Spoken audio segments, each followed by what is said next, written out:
Hey guys, let's talk about social media. It is your free platform to share about what you're doing. We are in this business to help people, and the way that we get to people is by sharing our experience. So maybe you've seen an infomercial or whatever, all the advertising that comes at us every single day.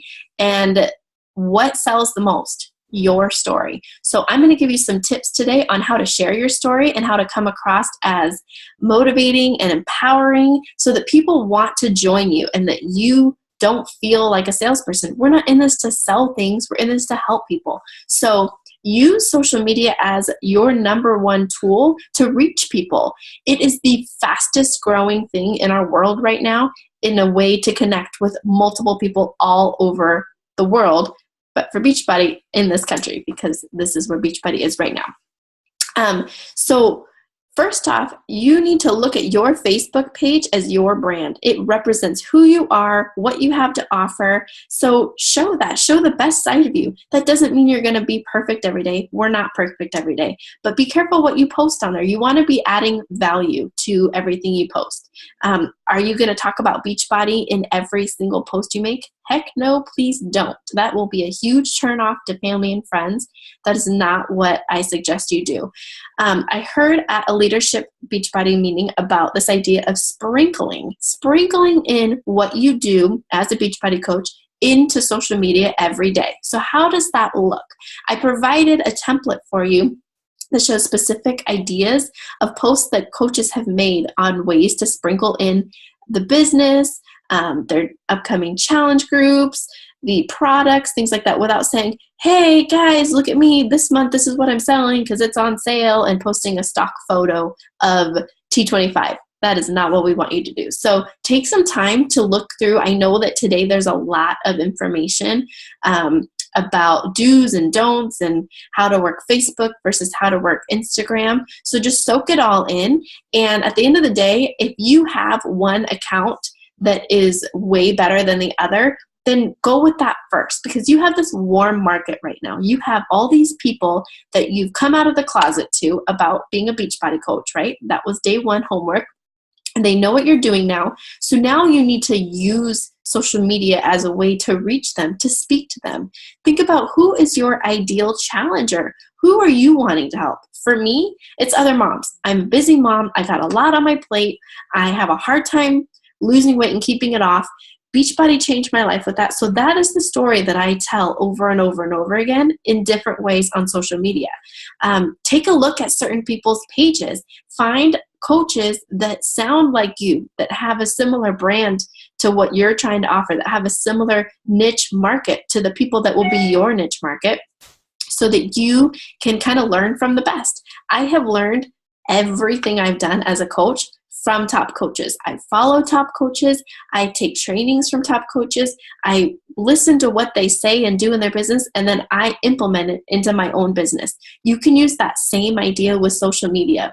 You do not have to be friends with all of these coaches to see what they do, because their profiles will be set to public, which yours should as well.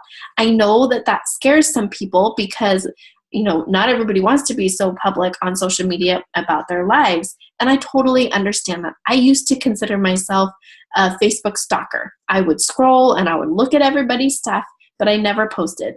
Every once in a while I would post something of my kids, but rarely. But if you really want to reach the masses, you're going to have to step outside of that comfort zone. They say outside that comfort zone is where the magic happens. And you really need to take that leap of faith that it's going to be okay. I never used to be as much of an open book as I am now. I'll run into people and they'll be like, oh, so you were doing this the other day and you were at T-Ball. And I'm like, oh yeah, it's because I post about everything I'm doing on Facebook. But find your rhythm with it and you will be okay. Just trust me on this. If you're a really private person, take it slow, but start posting at least 3 to 5 times a day on Facebook. The reason for that is Facebook has this thing called affinity. Basically, if you don't post frequently, then they deem your posts as insignificant. So they will not show up in other people's news feeds. You may think that every time you make a post, all of the people on your friends list see it, but that is not the case. So if you post frequently, you kind of get bumped up in this system and you're deemed a little bit more important, if you will, to the Facebook people that be. And so your stuff will show up in other people's news feeds more often. Another way to boost your affinity is to comment and like on other people's stuff, other people's pictures and posts. So if you have some specific friends, family that you're hoping see what you're posting and you're hoping that they're going to want to jump in your next challenge group or take a chance with this Beachbody coaching opportunity, then start interacting with them on Facebook, because they will more than likely see your call to action posts and things like that going forward. Another tip is to think about your page as a storefront. So what you put out there is a direct representation to people that you don't know as well, or maybe that you haven't connected with in a while, of what you have to offer. So you want it to be neat and clean. You want your profile picture to be you. I love your kids and I love your dogs, but that profile picture needs to be up close in your face, so that as you start adding more people to your Facebook, when they see that little teeny tiny icon on their phone, they know that it's you. Your cover photo also needs to be crisp and clean and kind of share a little message of what you have to offer as well. You can check out my cover photo. Shayna Howell has a great cover photo. Kelly Jimenez, check out their pages and see how they've implemented a little bit of their coaching life in their cover photo. So if somebody that they send a friend request to accepts their friend request and wants to go to their page, immediately they can see right away that they have a lot of value to offer people, because they've described that simply in their cover photo.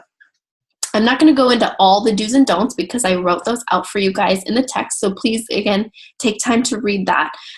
But this was the very first tip that I ever put into play as a coach. And let me rewind a little bit. When I signed up as a discount coach, I wanted nothing to do with this. I think I've said that 100 times.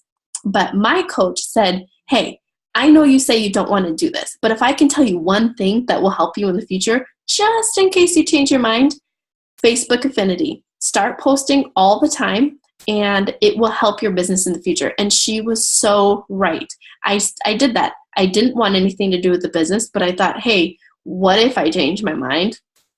And so I started posting consistently. So at the point in time that I decided to start sharing my fitness journey, I already had a decent following. That doesn't mean that you need to have that today. The reason I share that story is that it's so important to build up that Facebook affinity starting now. Are we posting about Beachbody all the time? No. I want you to write down 4 to 5 things that are important to you, that describe you, and those are the things that you post about. So for me, I post mostly about my family, my kids. I post about my faith. I post about fitness, and I post about coaching. And I use the 80-20 rule. So 80% of the time, my posts are about my family, my faith, and fun things that I do throughout the day, just my daily life. And the other 20% is Beachbody coaching, challenge groups, sprinkling it in with call to action posts at least once a week. And we will get more into that as well. So today I want to challenge you to start posting right away, engaging posts, things that ask people questions that people will want to comment and like on. That will boost your affinity. And dive in. Don't wait for tomorrow. Don't wait for the perfect post. Just start getting in your rhythm today.